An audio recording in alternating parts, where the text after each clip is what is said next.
welcome to Round Robin. I'm your host, Robin McCormick with the City of Hampton, and today we're going to talk to Habitat for Humanity, but it's a special focus on Habitat for Heroes. My guest is Tulani Smith. Welcome. Thank you for having me. This is exciting because I've dealt with Habitat a lot. You guys are a great organization helping people become homeowners. Yes. And have stable, permanent, wonderful housing that is safe. But this is a new, well, it's not entirely a new initiative. No. It's growing. Yes, it is. It's a growing initiative, and it's something really excited about. We have, as you said, our regular homeowner program to give people a hand up and not a handout. So what this is, we are really trying to give back to our veteran community, our military community. We're really rich with that in this area by providing safe and affordable housing to our veterans. And it's with a little bit of a twist, we'll say. Our regular homeowner program, you have to do 400 hours of sweat equity, which everyone knows is where you have to volunteer with us. Right. With the Veterans program, you have 200 hours. And so there are a few little details in there and that I would love to go into further with you.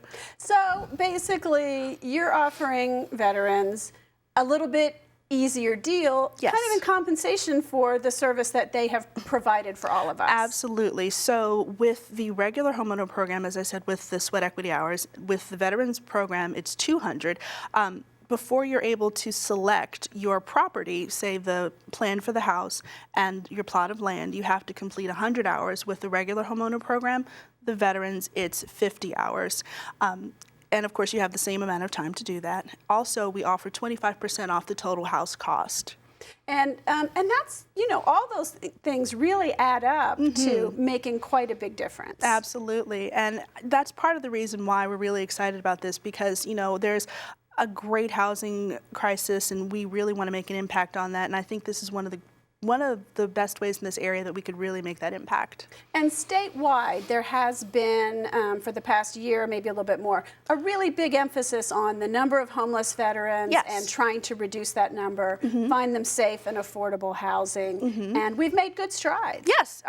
Not all of it is permanent home ownership housing like you all provide, which is truly a special effort. And there really is this sort of middle area where you've got people that maybe they didn't serve quite so long, maybe they're not retired, you know, and maybe they'll fall through the cracks. But those are the people that we're really trying to target, because if you've served 4 years, 8 years, as long as you're anything other than dishonorably discharged, you qualify. So this is part of a statewide initiative that was begun really to help homeless veterans and to make sure that our veterans have safe and affordable housing. And you guys, I mean, there's transitional and temporary housing, but you guys really provide the next step of permanent home ownership. Sure. Well, it's not an initiative to help homeless veterans so much, and it's really a Habitat International initiative. Oh, okay. It just ties in with it really the state does. initiative that we've been working on. Absolutely, and it ties in really well.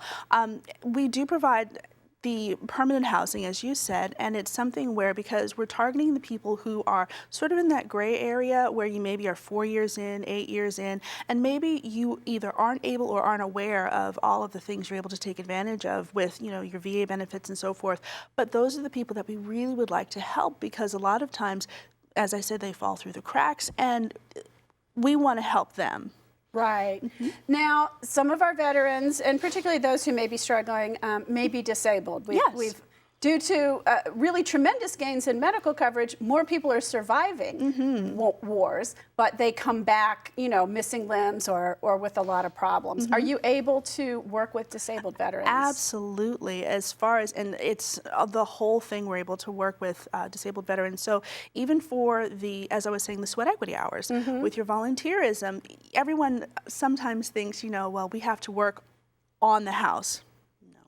What you can do is involve your friends and family, involve your coworkers, the people who care for you, and those people are able to do sweat equity hours on your behalf. So if they want to work at the construction site, phenomenal. But if you've got 3 people helping you that day, well, that's 3 times the hours.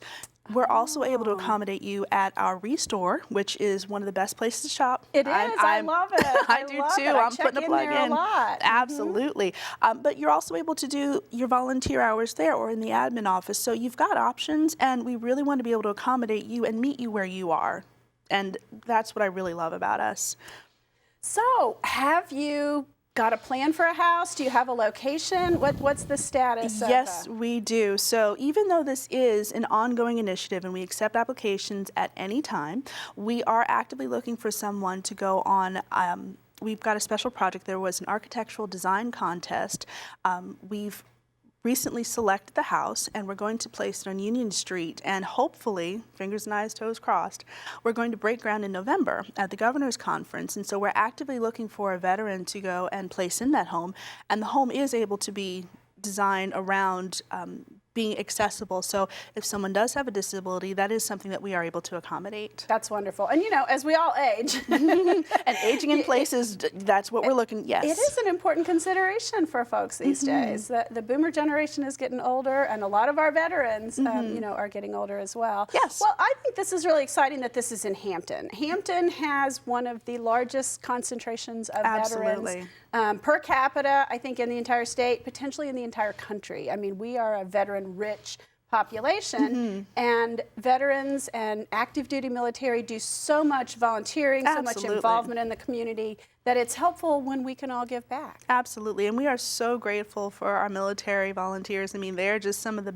best we've worked on. In fact, we had two houses, one on 12 and 13 Dogwood, that we recently had dedications for, that the military only built those two houses, and it's just an incredible thing. So I just want to say thank you so much to our military. Really appreciate you. That is wonderful. Okay, so if I'm out there hearing this, and I'm a veteran or I know a veteran, what should I do to try to get my name in the hat? Then by all means, please call us at our office, and that's Habitat for Humanity, Peninsula Greater Williamsburg. You can call us. Our main number is 596-5553. Ask for me or anyone there. If you just say that you're a veteran and you're interested in applying, then by all means, just let us know and we'll be happy to accommodate you. Okay, now the other possibility is I'm sitting at home and I'm listening to this and I'm thinking, I want to help a veteran. Yes. How can I work on that house? Well, you just give me a call and you and I will say, well, when are you available? And I'll put you to work. And that's at anybody's level. So if you have absolutely no experience whatsoever, then our construction team is just phenomenal in being able to meet you where you are. So if you want to clean up, clean up. If you want to learn how to use a framing hammer, you can use a framing hammer. I mean, they're really great with that, but we always need volunteers. You can carry supplies at the very least. Absolutely. You know, whatever it is. Absolutely. Or even if, you can learn. Or if you've got a group and you want to provide lunch for people, you know, those are things that really help us, because it makes it a lot easier on the people who are able to build the homes that we can put people into. So you guys are a wonderful organization. You've given a lot of people a chance, and as you say, it's a hand up, but not a handout. Because they are required to put money into it. Yes. They are required to put sweat equity into it. And they're more invested sometimes. Yes, and something that I really want to make sure that everyone understands is we do not give houses away. You have a regular zero interest mortgage. You have to, you know, you've got your homeowner's insurance that's included with that. So it's a great deal, but it's just like buying a regular house. You still have to credit and income qualify. But, you know, once you finally get that home ownership and you can really become invested in the community, that's where that sense of pride comes in, and that's your hand up and not the handout. Well, and that a lot of studies show that when you do own your home, you do become more invested in your community. You're more likely to vote, you're more likely to volunteer, you're more likely to know your neighbors, work with your neighborhood association. You become a part of the fabric of the community in a much greater way. And that helps all of us. It does. And that's why I'm really proud to be a part of this organization, because it really helps to strengthen our communities. And I think, you know, how could that possibly be a bad thing? Right.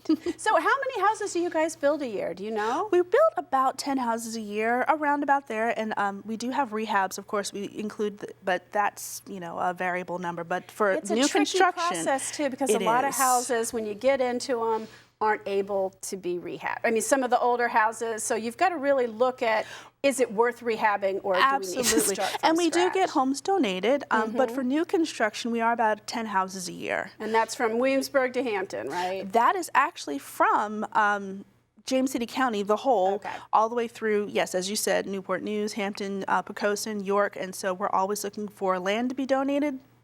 And we're always happy to take regular donations as well. Thank you, Talani. It's been really interesting and engaging. Well, thank you for having me. And thank you for watching. I hope you will pick up the phone and call Habitat and volunteer, or mention this show to someone you know who might qualify for a home, because it's a great project to help our heroes get permanent housing. Thanks for watching.